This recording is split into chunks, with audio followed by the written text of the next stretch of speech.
மணப்பாறை மாடு கட்டி மாயவரம் ஏறு பூட்டி மணப்பாறை மாடு கட்டி மாயவரம் ஏறு பூட்டி வயக்காட்ட உழுது போடு சின்ன கண்ணு பசும் தழைய போட்டு பாடுபடு செல்ல கண்ணு ஆத்தூரு கிச்சடி சம்பா ஆத்தூரு கிச்சடி சம்பா பார்த்து வாங்கி வித விதைச்சி ஆத்தூரு கிச்சடி சம்பா பார்த்து வாங்கி வித விதைச்சி நாட்டை பறிச்சு நட்டு போடு சின்ன கண்ணு தண்ணிய ஏத்தம் புடிச்சு இறச்சி போடு செல்ல கண்ணு நாட்டை பறிச்சு நட்டு போடு சின்ன கண்ணு தண்ணிய ஏத்தம் புடிச்சு இறச்சி போடு செல்ல கண்ணு கருத நல்லா விளைய வச்சு மருத சில்லாட வச்சு கருத நல்லா விளைய வச்சு மருத சில்லாட வச்சு அறுத்து போடு களத்து மேட்டில சின்ன கண்ணு நல்லா அடிச்சு தூக்கி அளந்து போடு செல்ல கண்ணு பொதிய ஏற்றி வண்டியில பொள்ளாச்சி சந்தையிலே பொதிய ஏற்றி வண்டியில பொள்ளாச்சி சந்தையிலே விருதுநகர் வியாபாரிக்கு சின்ன கண்ணு. வேளாண் பெருமக்களுக்கு அன்பு வணக்கம். இன்றைய பொன் விளையும் பூமி நிகழ்ச்சியில் முதலில் வருவது வேளாண் செய்திகள், வேளாண் ஆலோசனை நேரம், வேளாண் சந்தை நிலவரம், வேளாண் வானிலை மற்றும் வேளாண் தொழில்நுட்பம். இன்றைய வேளாண் தொழில்நுட்ப பகுதியில் கடலூர் மாவட்ட நீர்வடி பகுதி மேம்பாட்டு முகமையின் பணிகள் குறித்து விவரிக்கின்றார் கடலூர் மாவட்டம் செம்மண்டலம் வேளாண்மை உதவி இயக்குனர் எஸ் பூங்கோதை அவர்கள். இனி தொடர்வது வேளாண் செய்திகள்.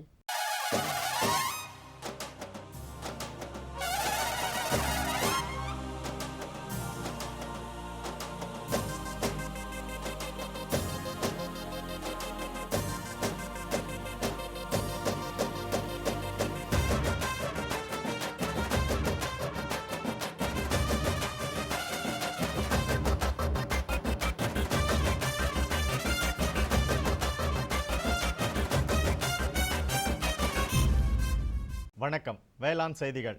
முதலில் வருவது மாத்தி யோசிச்சேங்க. ஏத்தாப்பூர் 1 ரக மரவள்ளி சாகுபடி செய்து பயனடைந்த விழுப்புரம் மாவட்டம் ஈரியூர் கிராம வேளாண்மையாளர் பி ராஜேந்திரன் அவர்கள் தரும் தகவல்கள். வேளாண் ஆலோசனை நேரத்தில் மதுரை, புதுக்கோட்டை, சிவகங்கை, திண்டுக்கல், தேனி மற்றும் ராமநாதபுரம் ஆகிய மாவட்டங்களுக்கான வேளாண் அறிவிக்கை மற்றும் இன்றைய தாவர பகுதியில் அவரை. தகவல் நேரம்.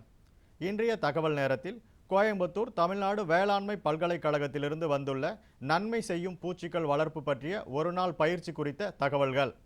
இன்றைய வேளாண் சந்தையில் வேளாண் ஒழுங்குமுறை விற்பனை கூடங்களில் வேளாண் விளைபொருட்களின் விலை நிலவரம்.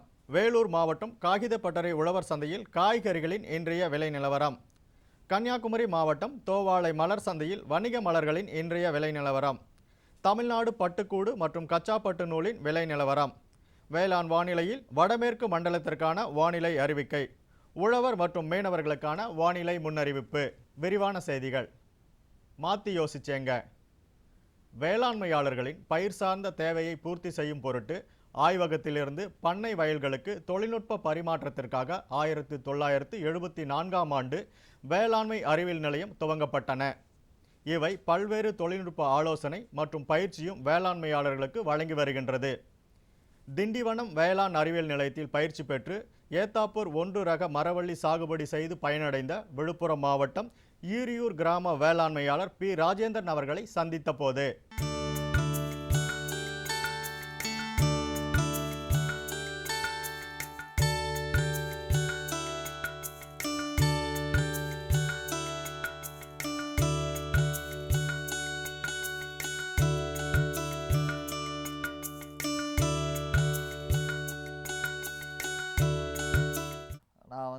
மரவள்ளி சாகுபடி செஞ்சிட்ருக்கோம்.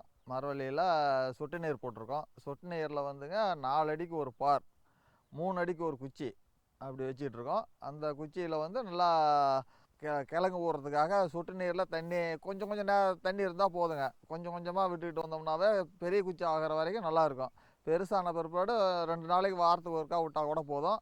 அதில் உரம் வந்துங்க நம்ம பெஸ்டிலைசர் விடும்போது ஒவ்வொரு கிலோ விட்டால் போதுங்க. இதுமாரி அள்ளி போட வேண்டியதில்லை, அதிகமாக நம்ம செலவு பண்ண வேண்டியதில்லை. அந்தமாரி நமக்கு வந்து இந்த கேவிக்கே விழுப்புரம் திண்டிவனத்துலேருந்து நமக்கு பயிற்சி கொடுத்தாங்க. அதனால் நாங்கள் எடுத்துகிட்ருக்கோங்க.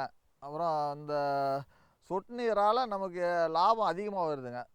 தண்ணி கம்மியாகுது, லாபம் அதிகமாக கிடைக்குது. ஒரு 150 மூட்டை ஆகிற காடு சொட்டு நீர் போட்டு வந்தாக்க 200 மூட்டை ஆகுதுங்க. அப்படி செஞ்சிட்ருக்கோம். ஒரு விவசாயி ஒரு ஏக்கர் தண்ணி கட்டுறதா இருந்தாக்கா இந்த சொட்டு நீரால் ஒரு 5 ஏக்கர் 4 ஏக்கர் பயிர் பண்ணலாம். அப்படி இருக்கு. சொட்டு நீர் முறையில் நமக்கு விவசாயி பரவாயில்லைங்க. நமக்கு இந்த மரவள்ளிங்க திண்டிவனம் ஒன்று கொடுத்துருக்காங்க.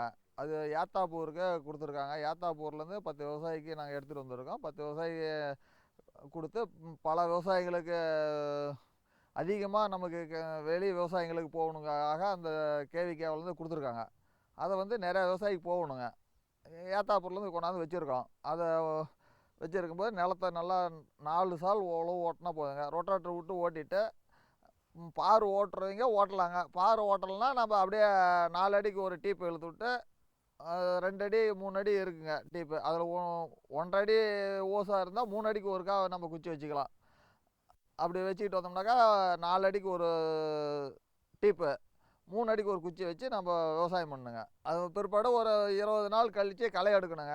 களை எடுத்த பிற்பாடு தண்ணியை சும்மா 10 நிமிஷம் விட்டால் போதுங்க. நம்ம வந்து அதிகமாக விட்டோம்னா ஏகத்துக்கும் பில்லு முளைச்சிக்கிடும். நமக்கு அதிகமாக விட தேவையில்ல. அதே மாதிரி ஒரு 2 மாதம் 3 மாதம் வரைக்கும் விட்டுட்டு வரலாங்க. அப்புறமேட்டு முதல் உரம் வைக்கலாம். ஒரு 3 மாதத்தில் 4 மாதத்தில் நம்ம முதல் உரம் வச்சோம்னா நல்லாயிருக்கும். அதுக்கு அடுத்தது ஒரு 2 மாதம் கேப் விட்டுட்டு உரம் ஒரு ட்ரிப்பு அப்படியே கொடுக்கலாங்க. இந்த மாதிரி நம்ம கடையில் வாங்கி வைக்கிற உரம்லாம் தேவையில்லைங்க. அது வந்து ஒரு ஆல்நைட்டின்னு இருக்குது. அது 1 கிலோ 2 கிலோ அதுமாரி 2 நாளைக்கு ஒருக்கா ட்ரிப்பு லைன்லேயே டேங்கில் விட்டோம்னாக்கா காடு பூரா போய் பரவிடும். அது ஒரு 2 மணி நேரம் 1 மணி நேரம் தண்ணி விட்டுட்டு அதுக்கு பிற்பாடு ஒரு 10 நிமிஷம் அந்த தண்ணி டேங்கிலேருந்து கரைச்சி விட்டாவே போதுங்க. அந்த உரம் வந்து காடு பூரா போய் பரவிடும். நம்ம அதிகமாக போட்டோம்னாக்கா அது வளர்ச்சி தான் வருமே தவிர கிழங்கு ஈல்டு கிடைக்காது. இதுமாரி விட்றதுனால நமக்கு ஒரு 200 மூட்டை குறையாமல் ஈல்டு கிடைக்குதுங்க. அப்புறம் ஒரு 8 மாதத்துலேருந்து ஒரு 10-11 மாதத்தில் நம்ம அறுவடை செஞ்சிடலாம். அறுவடை செஞ்சுட்டு திரும்பி குச்சி வந்து அது நிறையா கிராக்கி இருக்குங்க. திண்டிவனம் ஒன்றுங்கிறதுனால அது ஏத்தாப்பூர்லேருந்து வந்ததுனால குச்சியே நம்ம ₹1 ₹2 ரேட்டுக்கு நம்ம சேல்ஸ் பண்ணிடலாம், விற்றுடலாம். நாம் இந்த நோய் வந்து இருக்குங்க. இதில் மாவு பூச்சின்னு வருங்க. அந்த மாவு பூச்சி வந்து வரதுக்கு முன்னே நம்ம மருந்து அக்கிரிங்களை கேட்டுட்டு அதுக்கு தேவையான மருந்துகளை நம்ம அழிச்சிட்டோம்னா அந்த மீன் அமிலம்னுலாம் இருக்குங்க. அதை தெளிப்பான் மூலிமா தெளிச்சிடலாம். ரொம்ப வளர்ச்சி வருதுன்னா அதுக்கு வளர்ச்சி குறைக்கிறதுக்கு ஒரு மருந்து இருக்குது. அது அக்கிரிங்களை நம்ம கேட்டுட்டு ஒரு மில்லி தான் ஒரு டேங்கே போடணுங்க. அப்படி போடுற மாரி இருக்குது. அந்த மாதிரி போட்டு நம்ம டேங்கில் ஸ்ப்ரே பண்ணிட்டோம்னா கொஞ்சம் வளர்ச்சி கம்மியாக இருக்கும். வளர்ச்சி ரொம்ப அதிகமாக இல்லாமல் கம்மியாக இருந்துச்சுன்னா நமக்கு ஈல்டு நல்லா கிடைக்கும்னு வச்சுங்களேன்.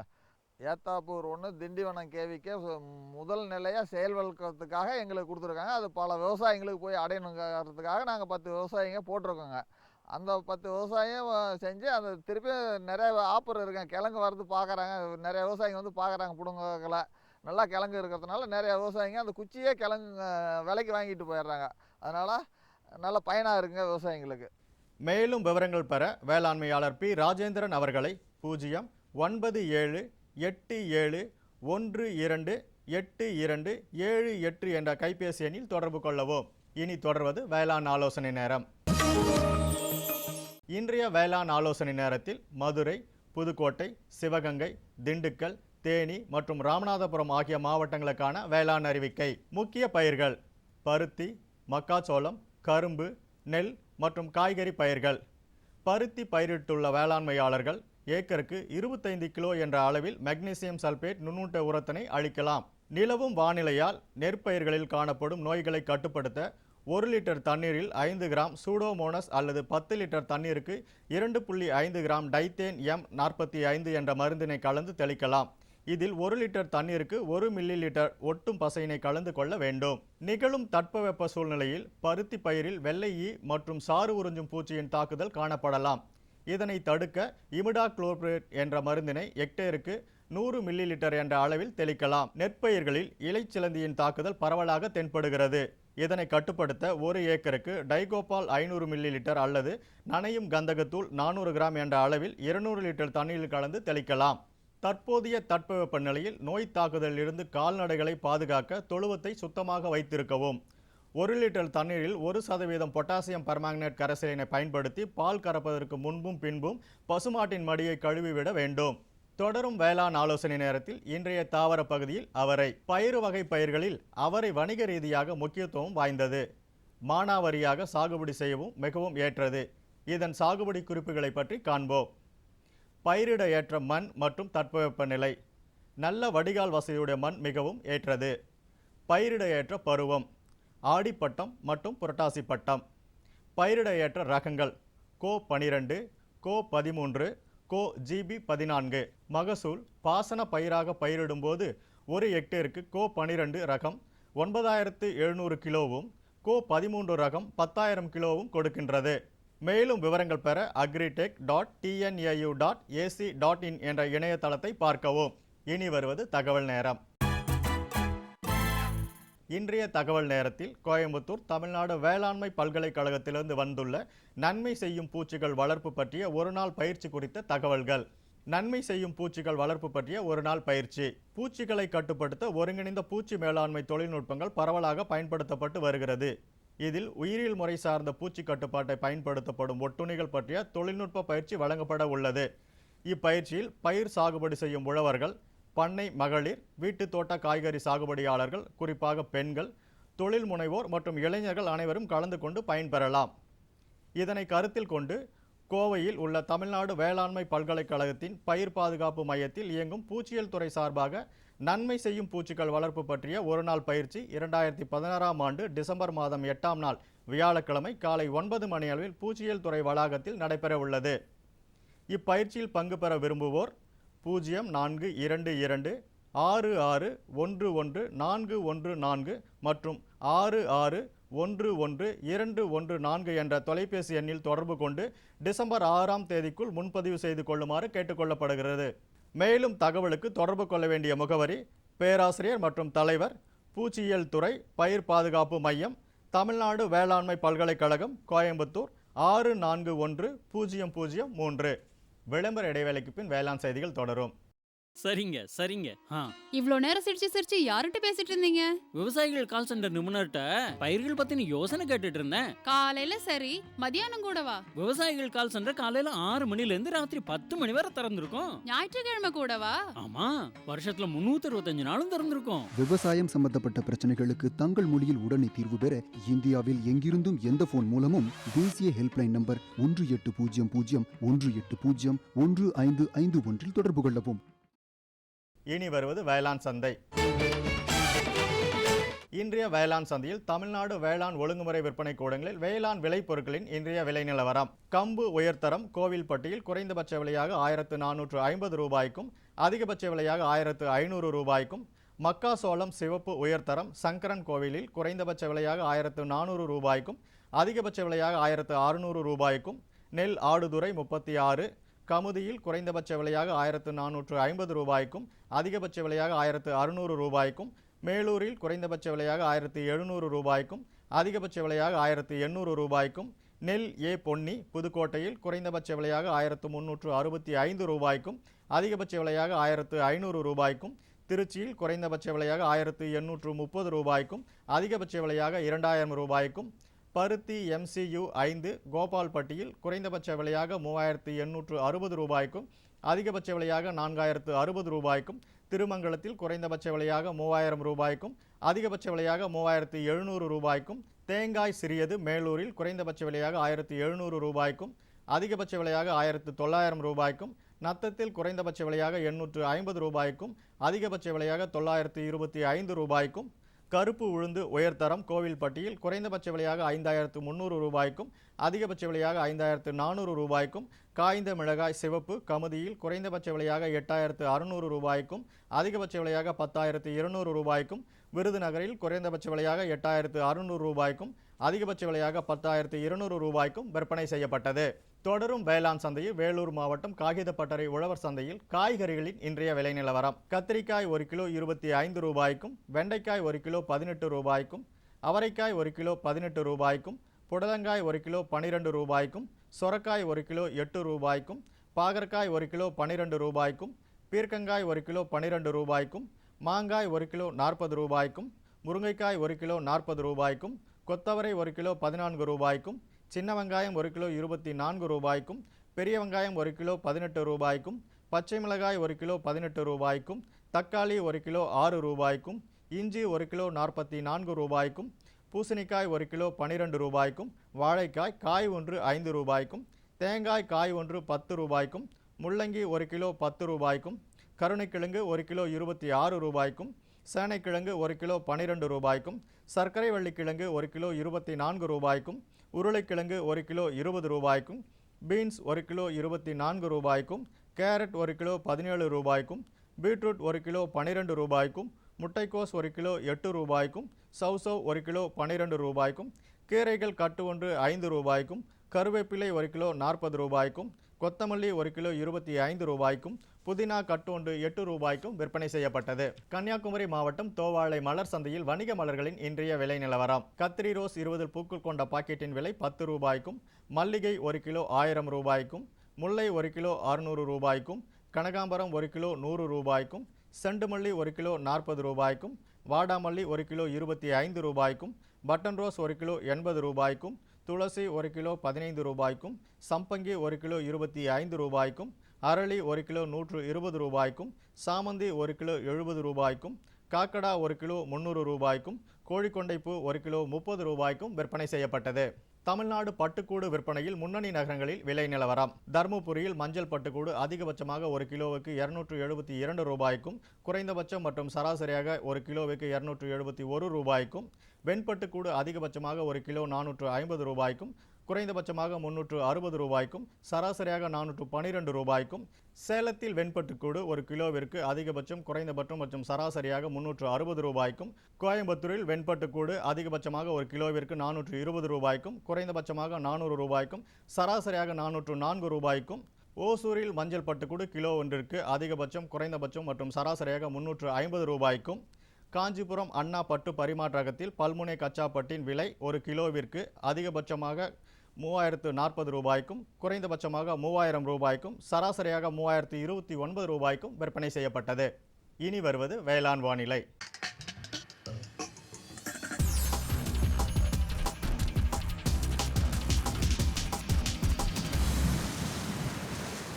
இன்றைய வேளாண் வானிலையில் வடமேற்கு மண்டல மாவட்டங்களான சேலம், நாமக்கல், தருமபுரி, கிருஷ்ணகிரி ஆகிய மாவட்டங்களில் காற்றின் வெப்பநிலை அதிகபட்சமாக 30.8 டிகிரி செல்சியஸ் ஆகவும், குறைந்தபட்சமாக 16.3 டிகிரி செல்சியஸ் ஆகவும், காற்றின் ஒப்பு ஈரப்பதம் 57%ஆகவும், காற்றின் வேகம் மணிக்கு 1.5 கிலோமீட்டராகவும், மண்ணின் ஈரப்பதம் 15 சென்டிமீட்டர் ஆழத்தில் 28.7%ஆகவும், மண்ணின் வெப்பநிலை 15 சென்டிமீட்டர் ஆழத்தில் 26.2 டிகிரி செல்சியஸ் ஆகவும், மழை அளவு 0 மில்லிமீட்டராகவும், சூரிய கதிர்வீச்சு 254.4 கலோரி பர் சென்டிமீட்டர் ஸ்கொயராகவும், வளிமண்டல அழுத்தம் 966.9 ஹெக்டா பாஸ்கல் அளவாகவும், இலையின் ஈரப்பதம் மணிக்கு 0.7 ஆகவும் இருந்தது. வானிலை முன்னறிவிப்பு. உழவர்களுக்கான வானிலை முன்னறிவிப்பு. தமிழகம் மற்றும் புதுச்சேரியில் ஒரு சில இடங்களில் மழையோ அல்லது இடியுடன் கூடிய மழையோ பெய்யக்கூடும். மீனவர்களுக்கான வானிலை முன்னறிவிப்பு. தமிழகம் மற்றும் புதுச்சேரி கடலோர பகுதிகளில் வடகிழக்கு திசையிலிருந்து மணிக்கு 45 முதல் 55 கிலோமீட்டர் வேகத்தில் பலத்த காற்று வீசக்கூடும். இத்துடன் இன்றைய வேளாண் செய்திகள் நிறைவு பெற்றது. மீண்டும் நாளைய வேளாண் செய்திகள் சந்திப்போம். வணக்கம். குழம்புல மசாலா அதிகமா இருக்கு. எத்தனை முறை சொல்லியிருக்கேன், எவ்வளவு தேவையோ அதை மட்டும் போடுன்னு. அட, நான் எப்பவோ ஒரு முறை இப்படி பண்றேன். ஆனா நீங்க வயல்ல எப்பவுமே கண்ட கிருமிநாசினிய போடுறீங்க. அப்ப அது மருமக சொல்றது சரிதான். பாரு, வயல்ல எத்தனை தேவையோ அத்தனை மருந்து தான் போடணும். நினைவுல வையுங்க, கிருமிநாசினி விஷத்தன்மை கொண்டது. டப்பாவுல எழுதப்பட்டிருக்கும் அளவுல தான் மருந்த போடணும். முதலில் பேரோமோன் ட்ராப், லைட் ட்ராப், உதவும் கிருமிகள், உயிரி கிருமிநாசினி ஆகியவற்றை பயன்படுத்த வேண்டும். அவசியம் ஏற்பட்டால் மட்டுமே ரசாயன கிருமிநாசினியை பயன்படுத்த வேண்டும். தெளிப்பை காலை, மாலை, கையுறை, மாஸ்க் மற்றும் உடலை முழுவதும் மூடும் உடை அணிந்து செய்யுங்கள். காற்றின் திசையில் தெளிக்கும் போது பின்னால் செல்லவும். மருந்தின் டப்பா தெளிக்கும் கருவியை பாதுகாப்பான இடத்தில் வையுங்கள். இப்ப கொஞ்சம் புரிஞ்சுதா? புரிஞ்சுக்கிட்டேன் ராணி. இனிமே தப்பு பண்ண மாட்டேன். மருமக உனக்கு தண்ணி காட்டிட்டா இல்ல.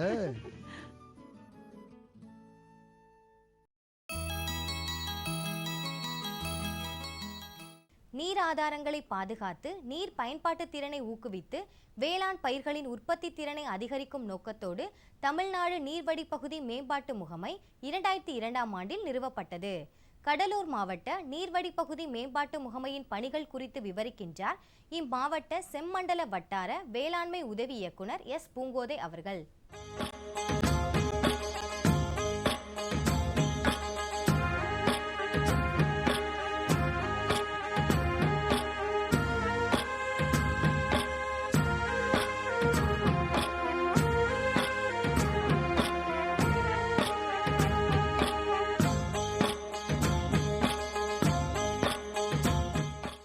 நம்ம கடலூர் மாவட்டத்தில் தரிசு நில பகுதிகளை மேம்பாடு செய்வதற்காக நம்மளுடைய மத்திய அரசும் மாநில அரசும் இரண்டும் இணைந்து நமக்கு ஒருங்கிணைந்த நீர்வழி பகுதி மேம்பாட்டு திட்டங்களை செயல்படுத்தி கொண்டிருக்கிறது.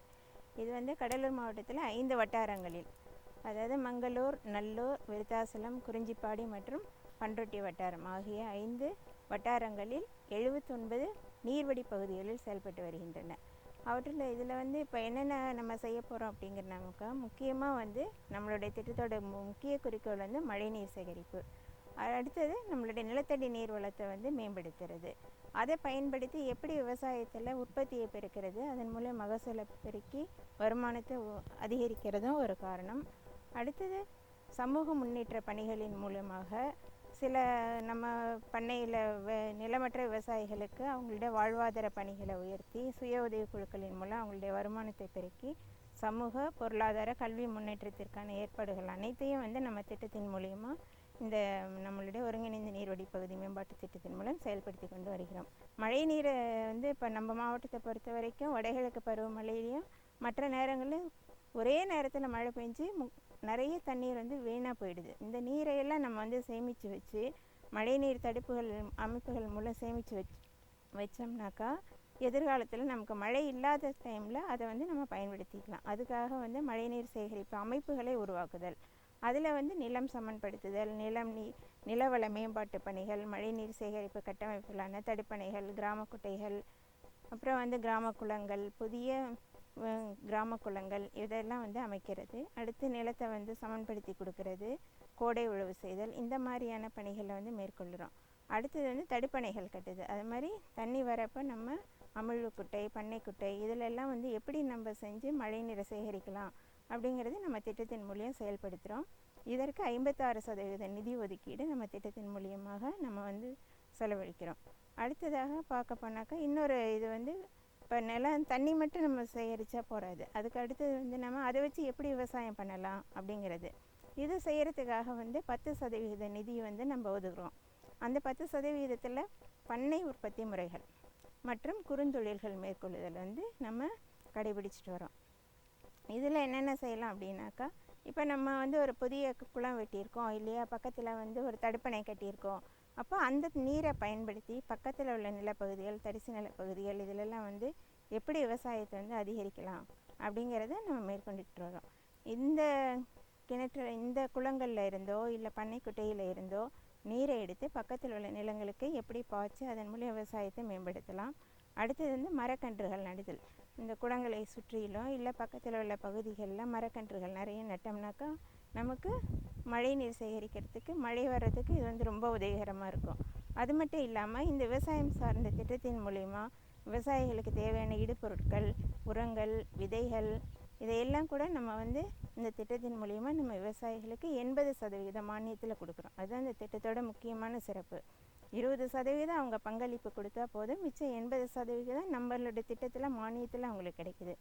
அது மட்டும் இல்லாமல் இயற்கை உரங்கள், தொழு உரம் மற்றும் அதை மக்க வச்சு எப்படி போடுறது, மண்புழு உரம் தயாரிக்கிறது, காளான் வளர்ப்பு மற்றும் இந்த மாதிரியான விவசாயம் சார்ந்த பயிற்சிகள் நிறைய நம்ம கொடுக்குறோம். அந்த திட்டத்தின் மூலியமாகவும் அதை அவங்க மேம்படுத்த உதவிகரமாக இருக்குது. மூன்றாவதாக இதில் என்னென்னு சொல்ல போனாக்கா வாழ்வாதார பணிகள். நிலமற்ற விவசாயிகளுக்கு வேறு சுய உதவி தொழில்கள் செய்கிறதுக்கான திட்டங்களும் நம்ம ஒருங்கிணைந்த நீர்வழி பகுதி மேம்பாட்டு திட்டத்தின் மூலம் செயல்படுத்தி வருகிறோம். இதிலே அவங்க 80% நம்ம மானியம், 20% அவங்களுடைய பங்களிப்பு. அந்த இதில் பெட்டி கடை திறக்கிறது மற்றும் தையல் மிஷின் வாங்கி கொடுக்கறது, விவசாய கருவிகள் வாங்கி கொடுக்கறது, இந்த மாதிரி பணிகளையும் நம்மளுடைய திட்டத்தின் மூலம் செயல்படுத்துகிறோம். இதற்கு 20% பங்குத்தொகையை அவங்க கட்டினாலே போதும், மிச்சம் 80% நம்ம திட்டத்தில் நம்ம கொடுத்துறோம். இந்த கொடுக்குற நம்ம அவங்க கொடுக்குற அந்த 20% பணமும் அவங்களுடைய கணக்கிலேயே தான் நம்ம அந்த அந்த நீர்வடி பகுதி கணக்கில் நம்ம வந்து சேமிச்சுட்டே வருவாங்க. அது எதுக்காக அப்படின்னாக்கா, இந்த திட்டம் வந்து 5 முதல் 7 ஆண்டு நம்ம செயல்படுத்திகிட்டு இருக்கோம். இது முடிஞ்ச பிறகு அந்த திட்டத்தில் அவங்களுடைய வட்டி தொகை வந்து அந்த கணக்கிலிருந்து எடுத்து இவங்க ஏற்கனவே செய்து கொண்டிருக்கின்ற பணிகளுடைய மேம்பாட்டு பணிகளுக்காகவோ இல்லை வேறு ஏதாவது அவங்களுக்கு தேவைன்னாக்கா அந்த நிதியிலேருந்து அவங்க வந்து பயன்படுத்தி கொள்ளலாம். இதை தவிர நம்மளுடைய நீர்வடி பகுதியில் உள்ள விவசாயிகள் மற்றும் அந்த பயனாளிகளை நம்ம வந்து அகில இந்திய அளவிலும் இல்லை மாவட்டத்திற்குள்ளாரையும் இல்லை மாநிலத்திற்குள்ளே உள்ள நம்ம விவசாயம் சார்ந்த இடங்களுக்கும் மற்ற விவசாயம் மற்றும் இதர தொழில்கள் தொடர்பான பயிற்சிகள் மேற்கொள்கிறதுக்கும் அவங்கள நம்ம வந்து வெளி மாவட்ட பயிற்சிகளுக்கு நம்ம வந்து அவங்கள கூட்டிகிட்டு போகிறோம். இதற்கு 5% நிதி ஒதுக்கீடு செய்யப்பட்டு அவங்க வந்து பல இடங்களில் போய் பார்த்து அதை வந்து தங்களுடைய பகுதியில் எப்படி செயல்படுத்தலாம் அப்படின்னு சொல்லிட்டு தெரிஞ்சுக்கிறதுக்கும் இந்த திட்டம் வந்து ரொம்ப உதவியாக இருக்குது. மொத்தத்தில் இந்த திட்டத்தின் மூலியமாக ஒரு நீர்வடி பகுதியில் அவங்களுடைய வாழ்வாதார பணிகளையும் மேம்படுத்தி பண்ணை உற்பத்தி பணிகளையும் ஏற்படுத்தி இதுக்கு எல்லாம் அடிப்படை காரணம் மழைநீரை சேகரித்து அந்த மழைநீர் மூலிமா அவங்க விவசாய வருமானத்தை எப்படி பெருக்கிறது, அவங்க வாழ்வாதாரத்தை எப்படி பெருக்கிறதுங்கிறதுக்காக நம்ம எல்லா பணிகளையும் மேற்கொண்டு வருகிறோம். மேலும் விவரங்கள் பெற வேளாண்மை உதவி இயக்குனர் எஸ் பூங்கோதை அவர்களை 09442478398 என்ற கைபேசி எண்ணில் தொடர்பு கொள்ளலாம்.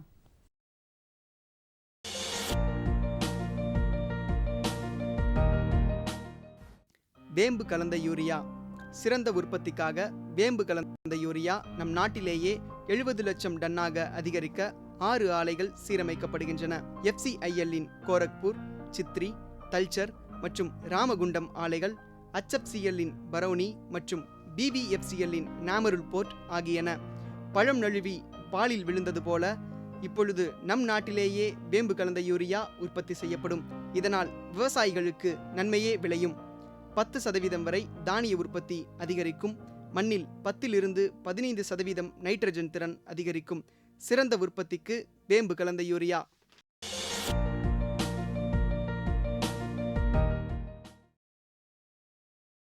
1/12/2016 வியாழக்கிழமையன்று பொன் விளைபூமி நிகழ்ச்சியில் மாத்தி யோசிச்சேங்க. ஒருங்கிணைந்த தோட்டக்கலை அபிவிருத்தி திட்டத்தின் கீழ் குளிர்பதன கிடங்கு மூலம் பயன்பெற்ற நீலகிரி மாவட்டம் கோத்தகிரி பகுதியைச் சேர்ந்த வேளாண்மையாளர் எஸ். கிருஷ்ணன் அவர்கள் தரும் தகவல்கள். வேளாண் ஆலோசனை நேரத்தில் கோயமுத்தூர் தமிழ்நாடு வேளாண்மை பல்கலைக்கழகம் வழங்கும் வேளாண் மண்டலங்களுக்கான வேளாண் அறிவுரை. தொடரும் வேளாண் ஆலோசனை நேரத்தில் இன்றைய தாவர பகுதியில் தக்காளி, வேளாண் தொழில்நுட்ப பகுதியில் வெள்ளாட்டு குட்டிகளை பராமரிக்கும் முறைகள் மற்றும் இனப்பெருக்கத்திற்கான சிறந்த தேர்வு செய்யும் முறைகள் குறித்து தஞ்சாவூர் மாவட்டம் ஒரத்தநாடு கால்நடை மருத்துவக் கல்லூரி மற்றும் ஆராய்ச்சி நிலைய உதவி பேராசிரியர் டாக்டர் ஆர். நித்யசெல்வி அவர்கள் தரும் விளக்கம் ஆகியன இடம்பெறும். மீண்டும் நாளைய பொன் விளைபூமி நிகழ்ச்சியில் சந்திப்போம். நன்றி, வணக்கம்.